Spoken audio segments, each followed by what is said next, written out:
ایک اسٹوڈنٹ مجھ سے سوال پوچھنے لگا کہ سر جو پگ ہے جس کو ہم خنزیر یا سور بھی کہتے ہیں یہ تو مذہب میں حرام ہے، تو یہ کیوں حرام ہے؟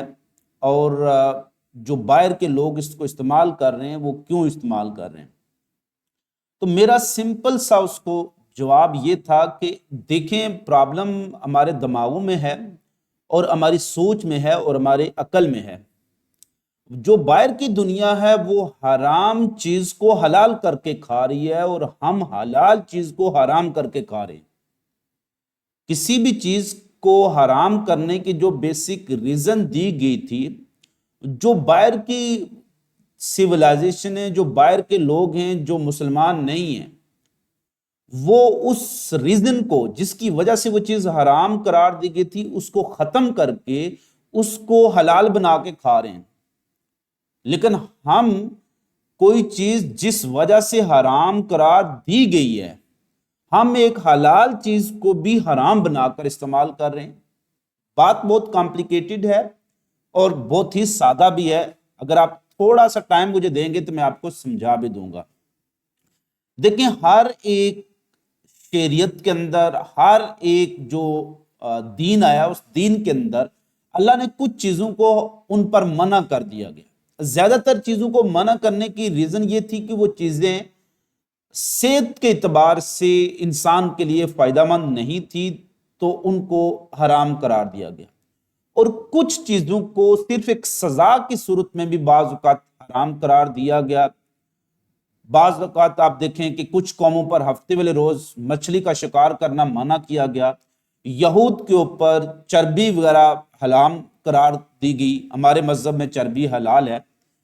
وہ کچھ چیزیں سزا کے طور پر ہیں، ان کی کچھ ڈیفرنٹ لاجک ہیں، لیکن زیادہ تر چیزیں جو حلال حرام کا کنسپٹ ہے نا، وہ یہی ہے کہ وہ چیز انسان کے لیے کہیں نہ کہیں کسی نہ کسی طرح سے نقصان دہ ہے۔ اس کا فزیکل کوئی پرابلمز ہو سکتی ہے، اس کی مینٹل پرابلمز ہو سکتی ہیں اس کی وجہ سے، یا سوشل پرابلمز ہو سکتی ہیں جس کی وجہ سے وہ حرام قرار دی گئی ہے۔ جیسے شراب کو حرام قرار دیا گیا کیونکہ جو بھی مذہب اٹھا کے دیکھ لیں، جس بھی ریسرچ کو دیکھ لیں، alcohol is toxic and injurious to human health. انسان کی زندگی کے لیے، ہر طرح کی زندگی کے لیے الکوہل، شراب انتہائی خطرناک ہے۔ آپ کی سیکشل پرابلم سے لے کر لیور پرابلم سے لے کر کوئی بھی آپ کا برین کا ایشو ہے، ایپیلیپسی ہے، الکوہل کہیں نہ کہیں اس کا سائیڈ افیکٹ انتہائی خطرناک قسم کا ہے۔ اور بہت بڑا اس کا جو سوشل ایشو تھا، سوشل پرابلم یہ تھی کہ شراب پینے کے بعد وہ ہوش و حواس کھو دیتے تھے، جس کی وجہ سے سوشل ایشو بھی جنم لے رہے تھے۔ تو شراب کو کچھ عرصے بعد حرام قرار دیا گیا۔ یہی ریزن، اسی طرح سے خنزیر کے بارے میں قرآن پاک میں حکم آتا ہے کہ اس کا لحم، جو خنزیر ہے، اس کا گوشت حرام قرار دیا گیا۔ کیوں اس کو حرام قرار دیا گیا؟ ایکچولی یہ بھی تو ایک باقی اینیمل کی طرح ہے، تو پھر اس کو حرام کیوں قرار دیا گیا؟ اس کے پیچھے جو لاجک تھی کہ جو جنگلی جتنے بھی آپ کے وائلڈ پگ ہوتے ہیں، اگر آپ ان پر غور کریں تو یہ ہمیشہ گندگی کھاتے ہیں۔ ایکچولی ڈیٹریٹس وورس ٹائپس آرگنزمز ہوتے ہیں اور زیادہ تر یہ ڈرٹی چیزیں استعمال کرتے ہیں، گندگی، کوڑا کرکٹ، اور ہمیشہ گندگی کی تلاش میں رہتا ہے اور گندی چیزیں کھاتا ہے۔ اس کے علاوہ ضروری نہیں کہ ہر وقت وہ گندی چیزیں ہی کھاتا ہے، بہت سی صاف چیزیں بھی کھاتا ہے، آپ کی سبزیاں کھاتا ہے، ہربیورز کی کیٹیگری میں آتا ہے، لیکن یہ گندگی بھی کھاتا ہے۔ اس وجہ سے، گندگی کھانے کی وجہ سے، یہ گندی چیزیں کھانے کی وجہ سے، اس کے جو گوشت کے اندر اس کی خوراک کی وجہ سے انتہائی زہریلے کیمیکلز اور کچھ جرمز، جیسے سائنس نے اب ثابت کیا کہ hepatitis E could be cause by the, جو یہ آپ کا خنزیر ہے، اس کے گوشت سے ہیپیٹائٹس ای پھیل رہا ہے۔ اس کے علاوہ بہت سے انٹسٹائنل ورم ہیں جن کا تعلق ایسکل ایلمنتھس کے ساتھ ہے، پلیٹی ایلمنتھس کے ساتھ ہے، وہ اس کے گوشت کے تھرو بچوں میں بہت سی آنتوں کی بیماریاں پیدا کر رہی ہیں اور آنتوں کے کیڑے پیدا کر رہے ہیں۔ لہٰذا چونکہ اس کے ٹاکسک افیکٹ ہیں، یہ تو وہ نون افیکٹ ہیں جو ابھی تک سائنس میں ڈسکور ہو چکے ہیں۔ اب اس کے علاوہ کتنے ہیں وہ ابھی جو انڈسکور ہیں، اس کی ایک لمبی لسٹ ہے۔ تو چونکہ اس کی خوراک ہی نہیں صحیح، جس چیز کی خوراک ہی نہیں، یعنی جس کی بیس ہی صحیح نہیں، تو اس کا گوشت کیسے صحیح ہو سکتا ہے؟ اس وجہ سے خنزیر کو تو ٹوٹلی پلید کہا گیا ہے، اس کو بالکل چونکہ انتہائی گندی چیزیں کھاتا ہے تو اس کا گوشت بھی پلید اور حرام قرار دیا گیا۔ لہذا خنزیر کو حرام قرار دینے کے پیچھے ریزن کیا تھی؟ اس کی خوراک تھی، یعنی وہ پلید چیزیں کھاتا ہے لہذا وہ پلید ہو گیا، وہ حرام ہو گیا۔ اب انگریزوں نے کیا کیا؟ جو لوگ خنزیر پگ کھاتے ہیں انہوں نے پگ فارم بنا دیے، انہوں نے پگ کی جو ٹرانسجینک ویرین بنا دیے، کچھ ایسی ہائیبرڈ ورائٹی لے کے آئے جو کہ ان کو وہ فیڈ بالکل پیور آرگینک فیڈ دیتے ہیں، کوئی گندی چیز اس کو نہیں دیتے، تو اس کو اتنا پیور آرگینک فیڈ دے رہے ہیں کہ وہ جو ان کے ڈومیسٹیکیٹڈ جو ان کے پگ فارم ہیں ان میں جو وہ پگ کلچر کر رہے وہ پگ اپنی خوراک کے اعتبار سے اتنے زیادہ نقصانات نہیں رکھتا جتنا کہ جو ایک وائلڈ پگ اپنی خوراک کی وجہ سے رکھتا ہے۔ تو ایک وائلڈ پگ پلید خوراک کھانے کی وجہ سے اس کا گوشت پورا پلید ہوتا جا رہا ہے۔ چونکہ مذہب اسلام میں کچھ چیزیں جو قرآن پاک میں آ جائیں اس کو کہتے ہیں حدود اللہ، کیونکہ وہ ایک بار آ چکی ہے اب اس کو ہم چینج نہیں کر سکتے، وہ خدا کا اختیار ہے اور وہ اب چینج نہیں ہو سکتا قیامت کے روز۔ لہذا ہم اگر پیگ کو بالکل پاک صاف بھی بنا لینا پھر بھی وہ ہمارے لیے حرام رہے گا، چونکہ خدا کا حکم صادر ہے، وہ حدود اللہ ہے، اس کو چینج نہیں کیا جا سکتا، وہ خدا کی طرف سے حکم ہے، وہ خدا ہی چینج کر سکتا ہے، انسان کے اختیار میں نہیں ہے۔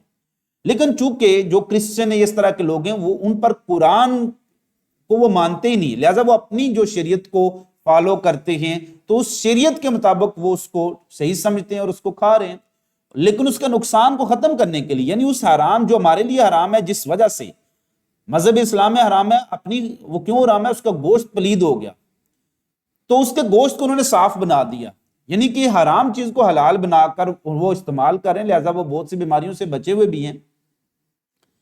لیکن ظاہر ہے جو ان کا مذہب ہے میں اس پر ڈسکس نہیں کر سکتا ہوں، ان کو اپنے مذہب کے مطابق عمل کرنے کا اختیار حاصل ہے۔ اب گوشت اپنی جو خنزیر کا گوشت ہے وہ اپنی خوراک کی وجہ سے، پلید خوراک کی وجہ سے پلید اور حرام ٹھہرا، کس میں؟ اسلام کے مذہب میں۔ انہوں نے کیا کیا کرسچنز نے؟ انہوں نے خنزیر کے گوشت کی خوراک ہی بدل دی، جب وہ اپنی خوراک کی اس کی بہتر کر دی، ہائیبرڈ کر دیے تو پگ فارم بنا لیے، لہذا اس کے ٹاکسک ایفیکٹ ختم ہو گئے، یعنی انہوں نے ایک ہماری نظر میں جو چیز حرام تھی اس کو حلال بنا کر یعنی جائز بنا کر کھا رہے ہیں۔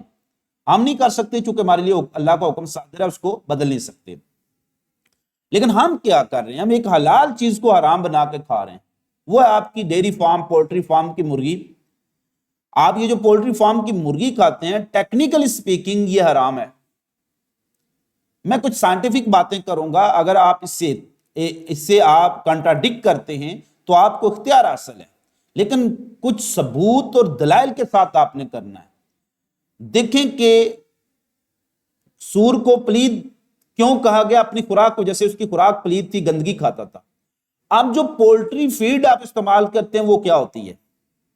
سارے جو آپ کی یہ جو پولٹری جہاں پر آپ یہ گوشت لیتے ہیں نا برائلر کا، وہاں پر وہ آنتے ہیں، خون، گلی سڑی چربی، ہر گندی چیز جس ڈرم میں ڈالی ہوتی ہے، وہ ڈرم ایک گاڑی آتی ہے، پولٹری والوں کی گاڑی ہوتی ہے، پولٹری فیڈ والوں کی، وہ بھر کے لے جاتی ہے۔